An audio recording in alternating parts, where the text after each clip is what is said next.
What's going down, D-Gens? Back again, off a loss. That's right. We talk about the losses. They happen, guys. It's not going to go, 100%. Nobody does. And I hope that wasn't your expectation. I hate to start off the season that way, but it happens, right? It's gambling. So let's get into it. Talk about last week's Hall of Fame debacle. Just a welcome back to the NFL slap in the ass, right? So we're going to recap that game. We're going to go over some of the Madden algorithms because I did update them now that the new game stats are out and all that kind of stuff. Also go over some stats, some nuggets that I've dug up over the last, I'd say, 2 weeks or so. Also have a couple of key nugget for a particular team that you guys may be interested in. And then we're going to go over this week's picks. We already had the video giving the picks, but we're just going to kind of break those down a little bit more. And I'm going to let you know what I actually was able to get down on, because there has been some pretty erratic line movement for preseason week 2, and then a preview for week 3, obviously way early, like over a week early, because of that line movement, which is exactly why I put the preseason week 2 picks out a week ahead. So I hope you guys got down on those as soon as you could. But let's get into it. As far as the last game for the Hall of Fame, we had the Jets money line. Obviously they didn't win. There's a lot of bad in here, also some good though. So number one, if you are new to this show, thank you for tuning in. Number two, a lot of what we go over with this show is going to be about the process, right? You'll like the whole trust the process and the results will come kind of thing. One part of that process is consistently getting the best number. So when we bet the Jets 2 weeks before the Hall of Fame game happened, yes, it's because we're degenerates and we can't wait for football, but it's also because that's the best line. We knew that far ahead of time that was going to be the side everyone was going to jump on. So we got the Jets at the money line plus 100, or if you took the money line, or if you took the points, you got plus 1.5 at that time.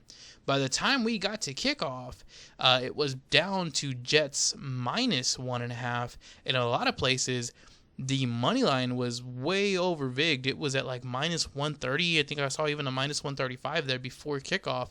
So, yes, at the end, we end up getting the loss, but you saved yourself some money. If you're betting $100 units, you bet 100 and you lost 100 to potentially win 100.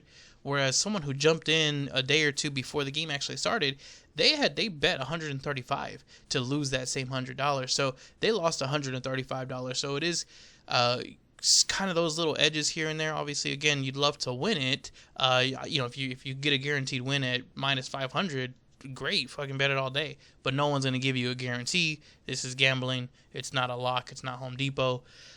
So that's number one. That's one of the good things I did want to bring up, is just kind of consistently getting those good numbers, and we're going to touch on that again in just a second. But number two, there's some people that I don't know if you watched the whole game or if it was just kind of like, hey, I saw the score, I watched the first quarter and the fourth quarter, or whatever it was. But the Jets, and I hate to say this because it's a fucking loss at the end, right? But for 3/4 of that game, seemed like the right side. Zach Wilson came out, and he's Zach Wilson, right? He's not going to light the world on fire, but the guy looked decent. He connects on one long shot, puts him in, gets him a score. They go up, 16-0 at the time or something like that. Pretty good. Pretty good showing. That one long pass really made most of his day, but it was a good day for him. Then after that, you have Tim Boyle come in. Tim Boyle does, admirably. He's moving. He gets, I believe they get a field goal with him in there. Does pretty decent. And if not 2 field goals, right? Either way, he does pretty good. Not really a whole lot of issues. Chris Streveler comes in, and he's the one to be honest with you, I was the most hyped about. I wanted to see this guy. I wanted to see what he could do. I know last year he had a pretty good impression. So I don't know if it's because he's playing with different players. Like, obviously, he's not playing with the ones, right? Garrett Wilson wasn't out there. Maybe it was an offensive line thing because he's not playing with the same offensive line that he would be if he was a starter. Or if it was just a bad game for him. But the guy looked like shit. He looked terrible. Just way overthrowing, way underthrowing, just not really being accurate, not making the right reads. Just not doing a whole lot. So like I said, it may have been just because he was not with the starters, and maybe he looks a lot better when you put him around a bunch of ones. But whatever it is, the guy just couldn't get it done. And as far as the bet goes, at the end of the third quarter, the Jets were still winning. It was 16-14. So it's not like this thing was like, oh man, we got our ass kicked from the beginning. It was looking pretty good. Even when they went down, it was 25-6 or something, 21-16, whatever the hell the score was. In those last 3 minutes, they get that the defensive penalty and pass interference, and they're down on like the 35-yard line. So there was a chance. Streveler just couldn't get it done. So I'm not sure what the hell that is. I'm going to be a lot more cautious of him in particular moving forward. I could see him being a late cut for the Jets. But we'll have to see. We'll have to kind of see how that develops. Like I said, it could just be a matter of, hey, he looks really good when we put him in with the 1s and 2s. Either way, though, as far as the Browns are concerned, they were the exact opposite. Again, it looked like we were on the right side for the first fucking 3 quarters of that game. Kellen Mond, the guy has not seen a 5-yard pass he doesn't love. This dude was passing underneath all day, every day, and just couldn't stop himself, right? It was like 3 yards, 5 yards, 3 yards, 5 yards. And eventually they end up picking it off because there's not many defensive adjustments in the Hall of Fame game, and specifically really in any preseason game, but it was just so obvious that this guy was not really going to test the deep waters, that you're going to start playing guys underneath, and you have defensive players who are trying to make a play and aren't trying to get on the seam. They're going to undercut these passes. So he ends up throwing the interception. They can't do shit. Really, the Browns couldn't do a damn thing until Dorian Thompson comes in there, and Dorian Thompson is like unstoppable, and this dude looked amazing. Now, obviously, I had seen the name. I knew he was obviously a college player before this, right? I didn't expect that from him, and I obviously was not the only one, because nobody else had this guy pegged as like, hey, he's going to come out and he's going to be the starter or the number 2 behind Watson. But the guy was good. He was able to move, light on his feet, make the right reads, hitting decent shots while on the move, just kind of moving around in the pocket, stepping up in the pocket, taking off when he needed to. He just looked so fluid. Those first 2 or 3 passes, I think he was a little shaky. Probably the first 2, I should say. And both of them had a chance to be caught and just didn't. And so I think it maybe shook his confidence a little bit. And if the Jets are able to stop him on that 3rd down, maybe the game goes differently. But this dude hit his stride and he was just off. And that's, I'll be honest, I hated losing the bet, of course. I loved watching it, though. Yes, I was very thirsty for football in general. But that guy I would be very, very surprised if, 1, he doesn't make the team, and 2, if he's not the direct backup behind Deshaun Watson. Because if you are trying to put the player in a mold, and you want that guy who's going to play similar to Deshaun Watson, that's it. He can move when he needs to. He's relatively mobile. He's fast. He can make the right reads quickly, and he can hit guys in stride. So, just really good player. Obviously, he throws off everything because my handicap of him in particular was off. They end up getting the win with the late touchdown in the 4th quarter, and that touchdown also kills the over. So, that sucks. But anyways, all of that being said, again, it's a loss. There was definitely some positives, definitely some things that we can look at just as a process portion of it to take forward. And then obviously just one note I learned is to kind of better handicap those rookie quarterbacks, look for any possible standouts. Going back and reading some of the scouting reviews and things like that, listening to some podcasts, there were some people, not very many, I would say like 2 to 3, that mentioned that this guy had a high upside. I still don't think I would have changed the bet any, but just knowing that was a possibility, it may have kept me off the over. Who knows? But that's what I learned from that is, again, kind of better handicap these rookies moving forward. So that's the recap for that. Secondly, though, like I said, I did want to talk about the Madden algorithm. If you guys don't know, the game comes out here in like 2 more weeks or something like that, relatively soon. I'm going to get it just because it kills time, right? It's something to do to kind of kill those days that we don't have football, and it gives you another way of kind of Obviously not correctly handicapping all the time, but just to kind of test the waters with certain strategies and things like that, or have the computer simulated or whatever you want to do with it. But the statistics are something I really like, and the statistics have been updated for this year. With the changes, there was really only 2 teams that stood out still, and that I would really, really want to play for the algorithm. And honestly, one of them, I still don't really want to play it, so I probably won't touch it. But the one I am going to play for sure is this Giants-Cowboys game. The line is currently at 3. It had gone to 3.5 for just a couple days there when Saquon was worried about sitting out or whatever. People were worried about him sitting out. It has come back down to 3. The line, according to Madden, should really be Giants -1. So this should be pretty close to a pick'em. When they go back to Dallas, the line, because it's only about a 2-point advantage that I give in my algorithm for the home field.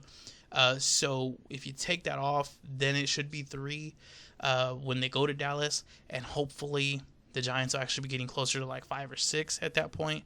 But for right now, they are getting 3, and it is just too big of a number. You're going to give me the full field goal when the Giants are playing with the better coach. The home field advantage, obviously, and they're playing, I believe, on September 11th or the day before. So there's some motivation there for what you want to take it for. On top of that, though, there's just a lot of strategy that is pointing the Giants' direction. You have a coaching staff, an offensive coordinator who wants to score, who wants to move the ball, who's focused on getting this offense where it needs to be, and also kind of utilizing the guys in what they are good at, right? You're not going to make Daniel Jones do something he's not good at. You're not going to make Saquon do what he's not good at. You're going to have guys who play very vital roles on this team, but they're very, very hard to stop when they're in that role, right? Like a Darren Waller, like a Saquon. And I think the Cowboys, and this is as a Cowboys fan, again, if you don't know, I am a Cowboys fan.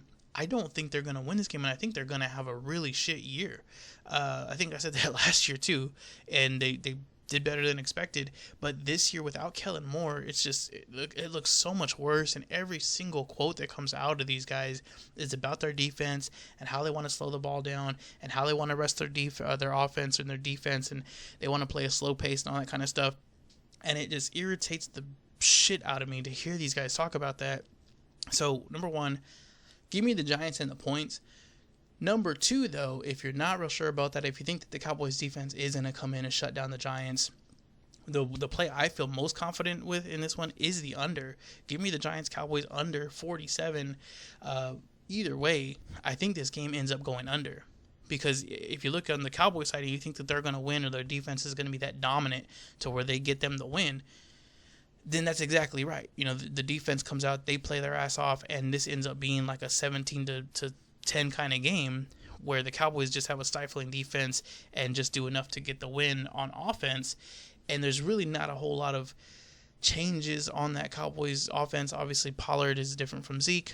They've added Brandon Cooks, but the biggest change is going to be on the sideline and the way that they want to run their offense, right? So they're telling you they want to be slow paced. They're telling you they don't want to put up a lot of points. Mike McCarthy's quote was, "I don't want to light up the scoreboard," telling me he wants to win these games with a low scoring offense and defense. Number 2, though, if you look at the Giants and you're on board with me and you think the Giants are going to win this game, you have the 2 offensive pieces you're relying on is a running back and a tight end. Yeah, you have Hyatt who can make these, he's ridiculously fast. He could be the next Tyreek Hill. Who knows, right? I'm not counting on that. You have guys like Isaiah Hodgins who can make some tough passes and things like that, or tough catches. But really what it comes down to is Darren Waller getting open and Saquon doing what he does in the running game, both of which you're not expecting a lot of, 50-yard plays from these guys.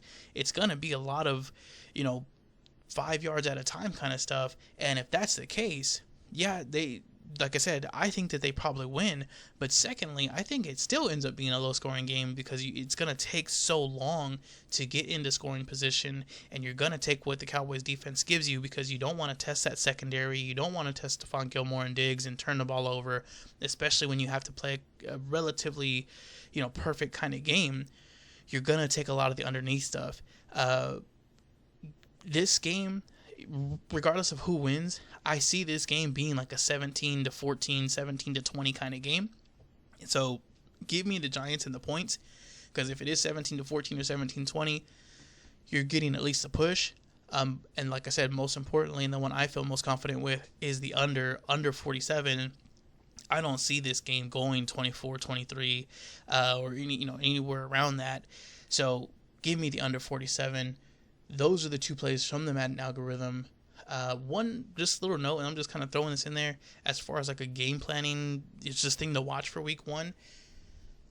I do think the Giants specifically got Darren Waller and they focused their efforts on getting a tight end because of the defenses that they play. Washington and Dallas and the Eagles all have really good defenses. Washington has an amazing front seven. The other two have great secondaries where they're stopping, yes, you may have some good receivers and yes, you're going to get some passes on them, but they have really good secondaries. You don't want to test too much.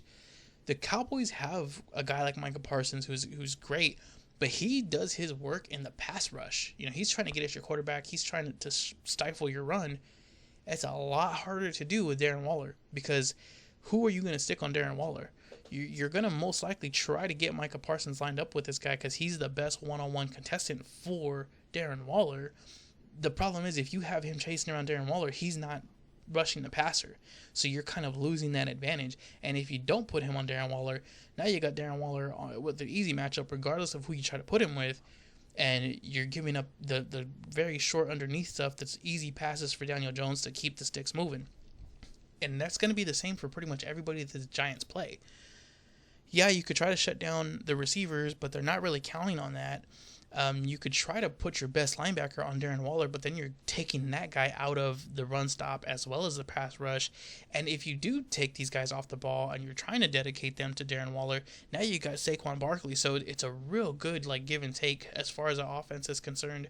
And if you really try to just keep everybody, in zone defense, or you try to line up man and maybe shade one way, Daniel Jones can still get you a couple yards on just running the ball. So the offense with the Giants, I think, is going to be really hard to stop, and it's going to take a lot of effort to kind of game plan for that and get the right matchups as far as linebackers are concerned on Darren Waller. And it may even be ended up bringing a safety in to stop Darren Waller and give up some shots deep.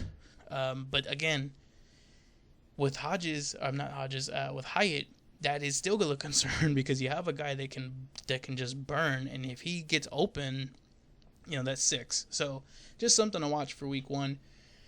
The other algorithm that I saw that kind of has some value to it, or does have value, is the Bucs. The algorithm says that the Bucs should really be like 3-point dogs, and right now they're 6.5-point dogs. That's a huge difference. It's a 3.5-point difference, obviously, and you may wait and get the 7. So Bucs plus 7, I would take it. I don't hate anybody for taking it. The algorithm says that's the best move.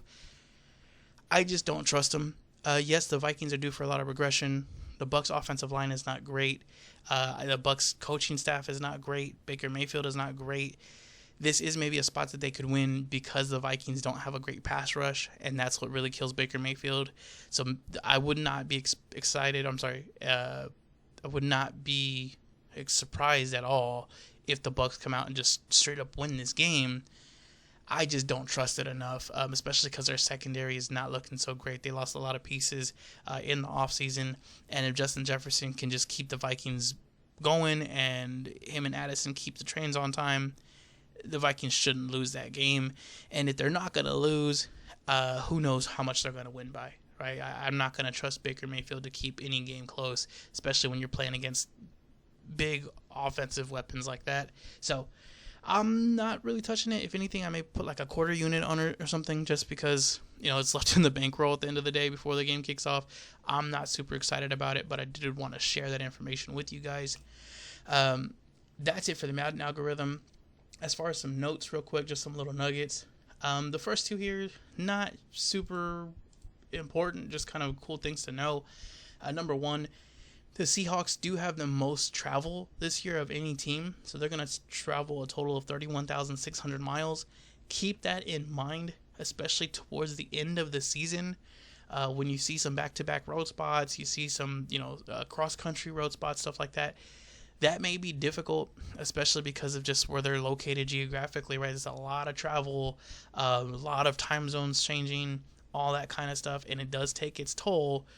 If you guys have been traveling over the summer at all, you know how much that takes out of you. Now, obviously, these guys aren't traveling, on fucking coach buses, and they're not traveling with all their kids and shit, but it's still travel. You still got to be ready. You still got to pack, you still gotta leave, you still gotta go over there. It's still gonna be a couple of days, and when you come back, you gotta deal with all the bullshit of coming back and unpacking and whatever. They're still human beings. That travel is gonna take its toll, and there may be some spots to kind of use that to our advantage at the end of the season or the last couple weeks. Secondly, though, one last thing on the travel. The travel time is also time away from rehab. So any injuries that start piling up with the Seahawks are going to be that much harder to rehab because they're going to have a little bit more time traveling, maybe an extra day or two here and there, that you can't be in the rehab room, you can't be working it out because you're traveling. Secondly, though, the Bengals have the least amount of travel, and they are going to be traveling 11,942 miles. Again, everything I just said in reverse. Towards the end of the season, that could be something we use to our advantage to take the Bengals, especially when, maybe some other teams have traveled more, obviously, and they're a little bit more fresh. They haven't traveled as much. They have had a little rehab, all that kind of stuff. Speaking of the Bengals, though, and late in the season, the Bengals are 15-2 straight up against winning opponents in the last 2 years. So just something to keep in mind, because obviously they do have big games. They have games like the Bills that everybody gets psyched for. Just keep that in mind. Bengals are 15-2 against winning opponents, and that's straight up. So especially if we get them as a dog anywhere along the lines here, I'm all over it. Other big names here, especially in the AFC, Mahomes is 8-0 as a road dog, again over the last 2 years. Actually, his is over the last 5 years. Rodgers is 6-1 as a road dog. Daniel Jones is 17-5 as a road dog. That one is really tricky, and that's something that nobody talks about, because last year with Brian Daboll, I was all over the Giants, and a lot of other people were too, and so there is some of that included in that 17-5. But Daniel Jones, the 17-5 record goes way back before Brian Daboll, so he has, for all intent and purposes, right? That is telling you that this guy has surpassed expectations more often than not when he is a dog. So whether the books just aren't giving him enough credit, or maybe the travel spot is taking too many points away from them, for whatever it is, Daniel Jones is 17-5 as a road dog. So when you see him as a road dog this year, that may be a spot we want to play him in, especially if the Giants are in that 500 club again. If we see them at a 4-4 where they're not getting a whole lot of love, that may be something we want to look at.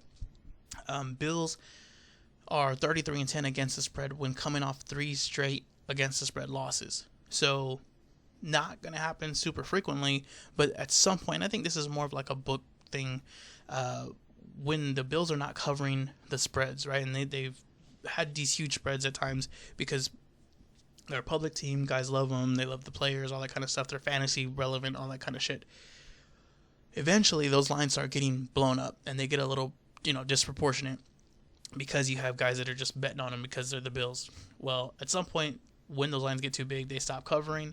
When they're not covering, the lines come back down, and then you kind of have that pendulum effect where now the line's not big enough. So the last, 4 years now, when they come off of 3 straight against the spread losses, they are 33-10 again against the spread. So keep that in mind for the Bills. At any point in the season, if we see that, yes, maybe they're winning, but they're not covering, the pendulum does swing back after those 3 games. It's about the 3-game reset where you see it just kind of swing a little bit too far, and you want to jump on the line as soon as you can, because they probably open up as a smaller favorite and they get bet up to a bigger favorite still.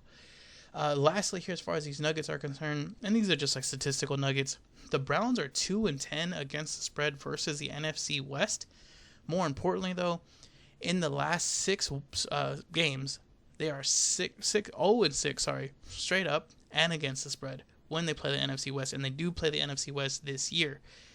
I don't know if that's Stefanski or what that is, or if that's maybe just a scheduling issue. Now, I will tell you that 2-10 record does go back quite a ways. I want to say that's something like 8 years. So that's not entirely relevant today only because the coaches have changed. Stefanski hasn't even been there for the full 8 years, all that kind of stuff.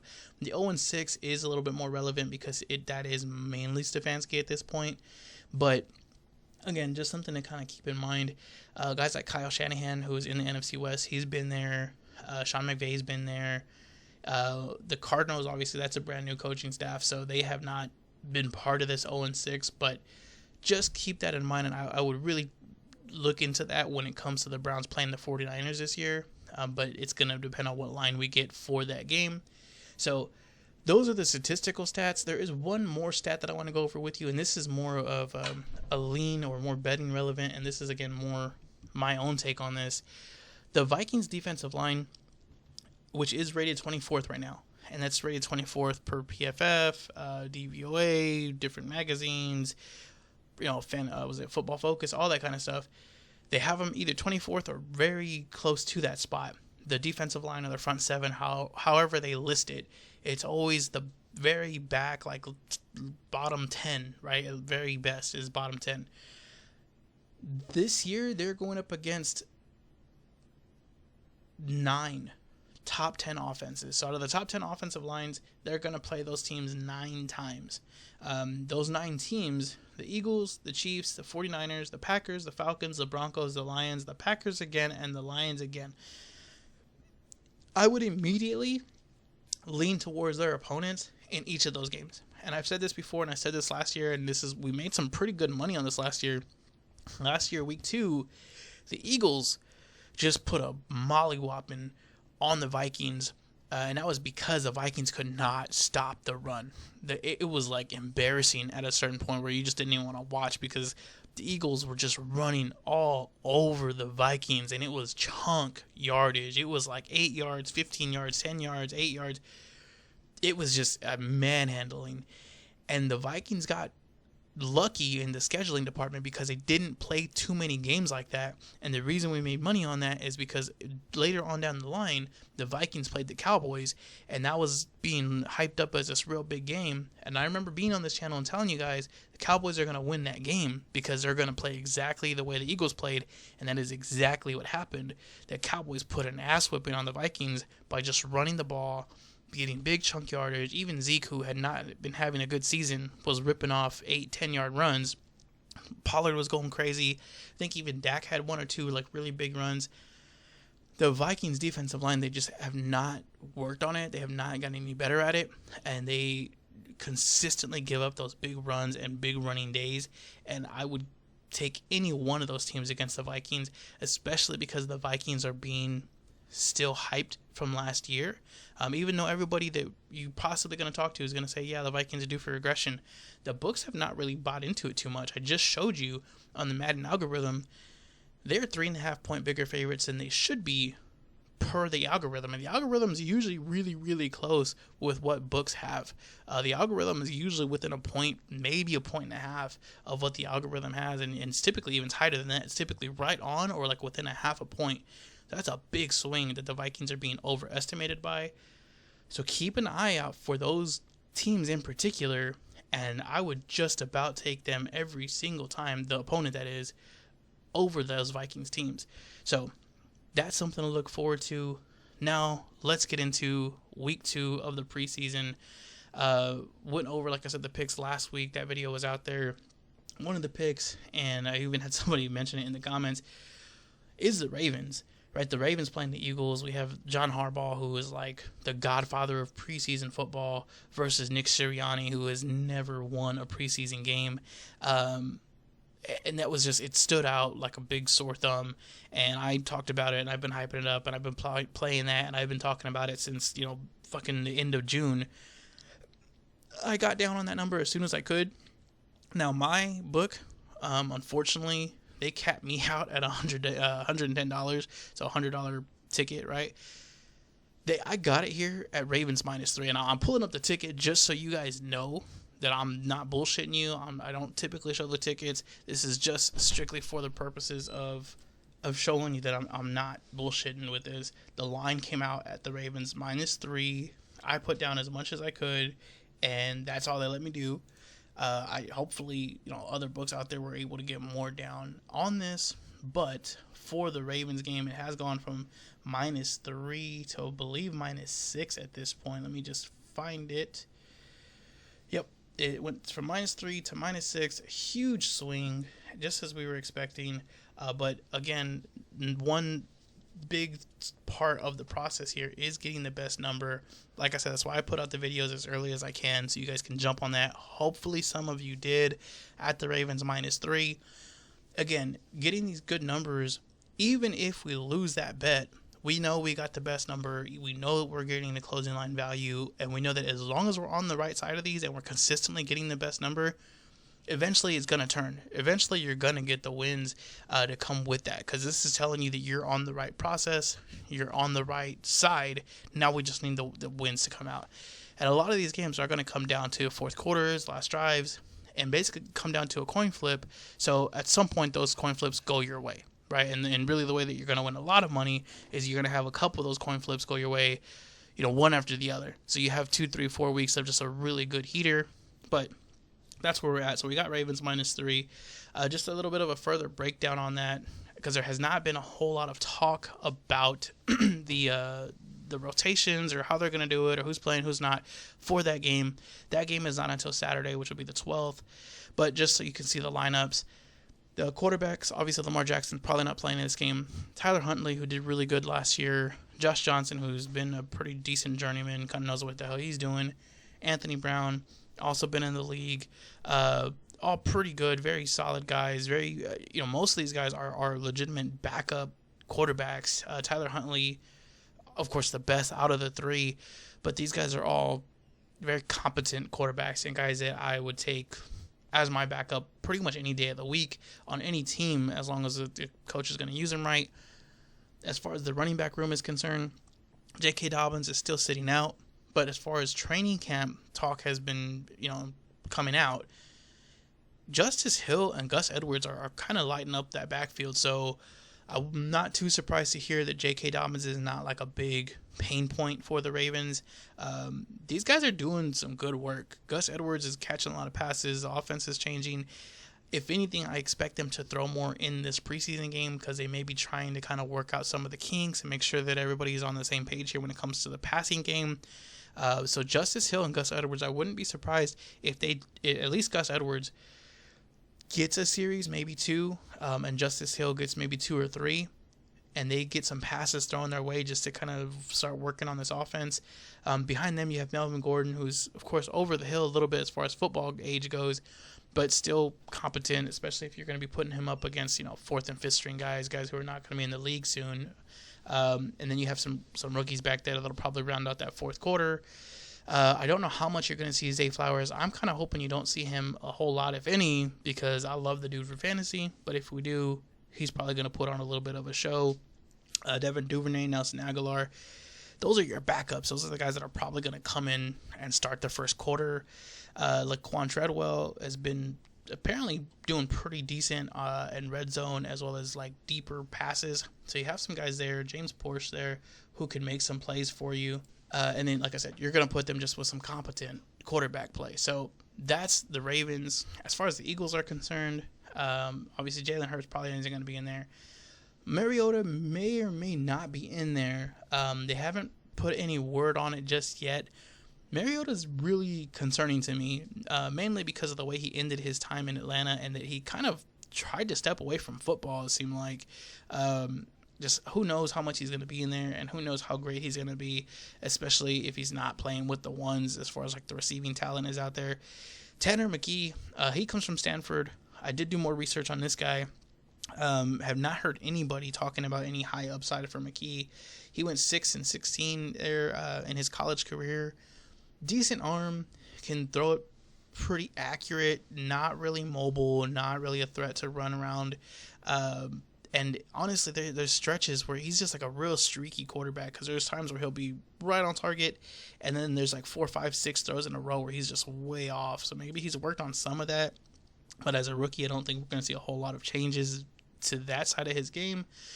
Ian Book, to me, pretty similar to Kellen Mond, going to have a lot of short underneath stuff. So I wouldn't be surprised if we see a lot of just real short check down stuff from him. And I don't see the Ravens defense really adapting too much to that, other than maybe a player or two trying to make a play and just make the team, obviously. But again, nothing sticking out here. When Mariota is your best bet as a starting quarterback, there's not really a lot of confidence there. As far as the receiving room, obviously Devonta Smith, AJ Brown, I don't expect to see them very much. Maybe Quez Watkins comes in and makes a play or two. That's really it. You have some rookies who can maybe try to make a play for themselves. Running back room, I don't think you're going to see DeAndre Swift too much, if any. Maybe you see some Rashad Penny. But given their injury histories, I wouldn't be surprised if we don't see them very much. The one guy that does stick out here is Trey Sermon, just because he was such a high rookie prospect, and he did have some plays when he was with San Francisco when they finally let him get in the damn game. I could see him making a couple of big plays, but who knows how long he's going to be in there, if he's going to be in there, and how much they're really going to be using him. And then if that is your biggest threat, is the running game that's going to be like a fifth stringer, fourth stringer, who knows how much of a line he's going to have in there. Don't get me wrong, he should do fine, he should do okay. They're going to probably have a couple plays for him. I just don't think that the running back is going to be the reason that they win this game. So, like I said, I'm still all over the Ravens. I would not take them any more than -6. I really don't even like the -6. If you're going to play them right now, I would be looking to definitely tease this game. 6 is a lot for a preseason game. Even though the Ravens are most likely going to win this game, this could be a Ravens 21-16 kind of game, just like we just saw. And that's obviously not going to get you the cover. If you are going to tease this game, the one game I wouldn't want to tease it with is actually the Jets again. So the Jets are going to get the +3.5. The last 3 losers of the Hall of Fame game have gone 0-3 the second week, so that's not looking great. The Panthers last year, they did go 2-1. However, they were under by 66 yards from their opponents, meaning they just didn't put up as many yards, but they managed to win. One of the wins was against Washington, who actually threw 2 late picks in the game that they would have won had they not had those 2 late picks. So I don't think the Panthers are very great. Now, when it comes to Frank Reich, he does have a relatively decent track history. I want to say he's actually 50-50. I'm looking at this right here. The 6 is a loss. He's 8-6, so he's 57% win record as far as preseason is concerned. That all being said, though, you're going to give me the points, and when you tease it, you're going to tease it to 9.5. So, like I just said, trying to win in the preseason is one thing, but trying to win and cover with margin is another. I don't see the Panthers winning this game by double digits, especially against a team like the Jets, who really wants to win, a team where you probably are going to see some more Zach Wilson. I don't think you're going to see Aaron Rodgers in this game. I mean, maybe you see him for the first series, but I don't think so. But you're going to see more Zach Wilson. I wouldn't be surprised if Zach Wilson goes for the entire first half, and he can make some plays, especially against backups. Give me the Jets plus a 9.5 and the Ravens down to 0 if you're going to play that game. The only other one that I see here that I was able to actually act on was the Steelers, and is the Steelers versus the Bucs. Now, this line has actually moved, and this one has unfortunately moved against me, but it's good for you if you have not made the pick just yet. So I got it at Steelers -1. It is now Steelers +1 against the Buccaneers. This could be another potential tease if you wanted to do it, just because you'll get to the 7 with the Steelers.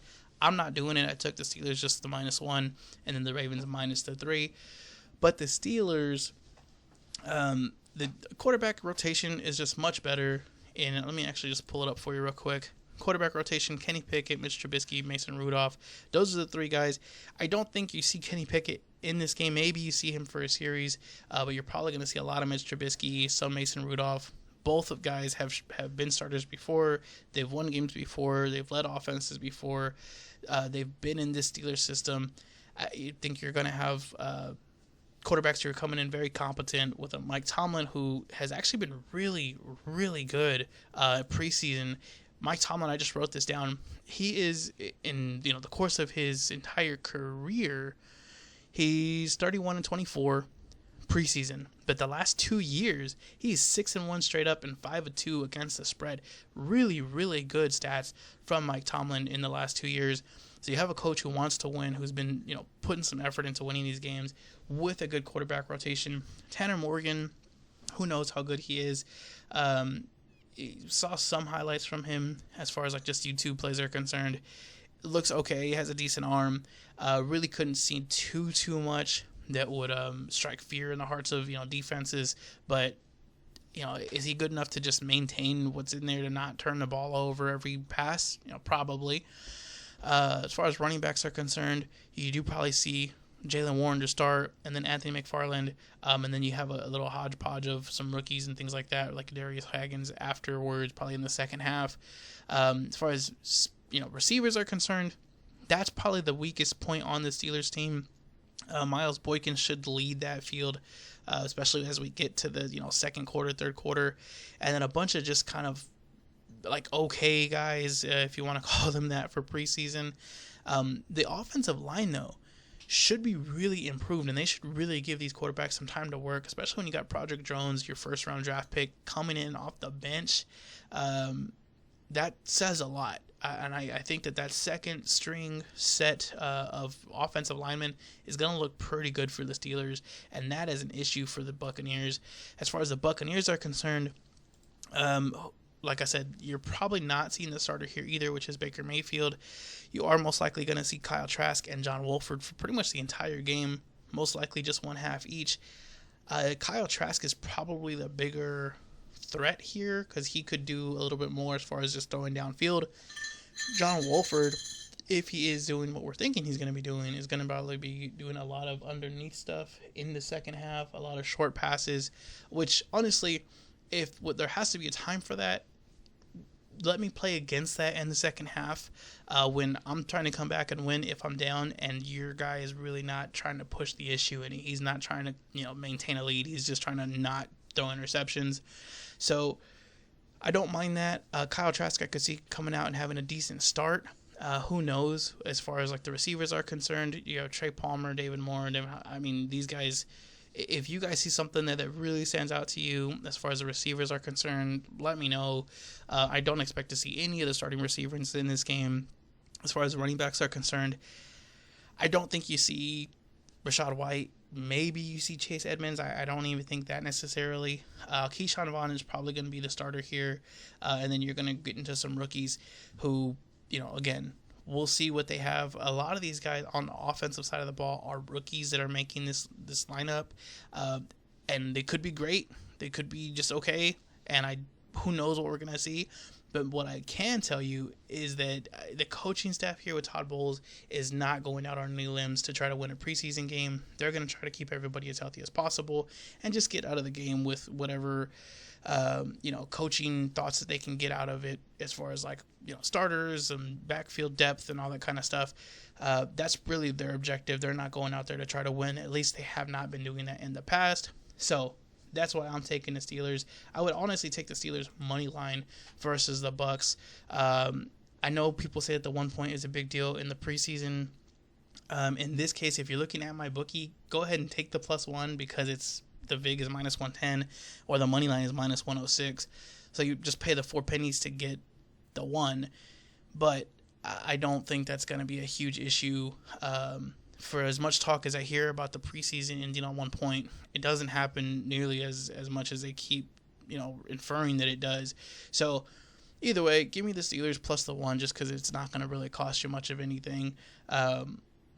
But on that note, those are the 2 plays that I was able to actually get down on. And then lastly, just a preview for week 3, because again, you'll probably get a chance to get some money down before I make another video.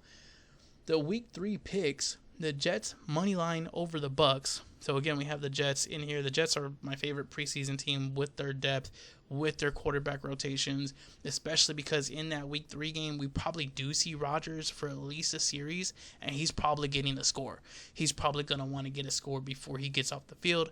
And if you have Rodgers coming in, it means you probably have the starting offensive lineman come in. You may have Garrett Wilson come in if he's healthy. So you have a lot of things going for you. Give me that Jets money line against this Bucs team that I was just talking shit about. Also, give me the Bills Steelers to go over in week 3. Now, they have not put a line out there, but I got to assume it's going to be very similar to the lines that are out here now, which is about 38.5, 39.5. I would say about, let's call that 139 for the Bills Steelers. You got the Steelers who, like I said, have a good rotation. They're probably going to give some work to Kenny Pickett for that game in particular. And then you have the Bills who, again, obviously good team, and they also have a good rotation, but they also have another coach in Sean McDermott who does put some emphasis on winning preseason games. Sean McDermott is actually 11-6 in preseason, so the guy's been pretty good. The last 2 years, he's also 6-1 straight up and 5-2 against the spread. Definitely a good mark for a coach for preseason. So we got 2 coaches who are at least going to put some emphasis on this game. We're going to probably put some plays in there. We'll finally get to see the starters coming in, at least for a series, if not 2, and kind of start that build up to get them ready for regular season. Give me the over on that Bills Steelers game. And then lastly, again, this is week 3 of preseason, so not this set of upcoming games, but next week, the Chiefs versus the Cardinals. Give me the Chiefs for the first quarter if you can get it, or the first half. Now, the Chiefs traditionally do play Mahomes in the preseason, at least for a half, and it's probably 1 to 2 games. So I'm thinking you're going to see Mahomes in that. Keep an eye on the news. Just check out Chiefs.com, see if they're talking about having him play, getting him some reps or whatever the case is. The Cardinals, I think, are going to at least try to win this first game. To be honest with you, I put like $10 on their money line just because I think that Gannon's going to come in and he's going to really try to win that first game. Not something I'm promoting for you guys to do. What the hell, right? But Chiefs first half, give me Mahomes over whoever the hell the Cardinals have. And that Chiefs team, again, same thing. If you have Mahomes in there, you're not letting him sit in there with the third string lineman. You're going to put the starters in there with him. So give me the Chiefs first quarter or first half, whatever you can get, once we can confirm that Mahomes is playing in that game. So that's it for week 3 preview. Thank you again, guys. Again, it's about another hour-long video. Hopefully you learned something. Hopefully you like some of the stats. If this is your first time here, please like, subscribe, comment, all the stuff below. Love hearing all the feedback from you guys. Have a great day. Good luck out there. Let's turn this around. And one last thing, check out the affiliates below. Again, mybookie.com is the book I was showing you guys throughout this entire video. GT Bets is also down there, and they're also another book moving a little bit slower, so if you miss out on a line, GT Bets is your place to go. Thanks again. Have a good day.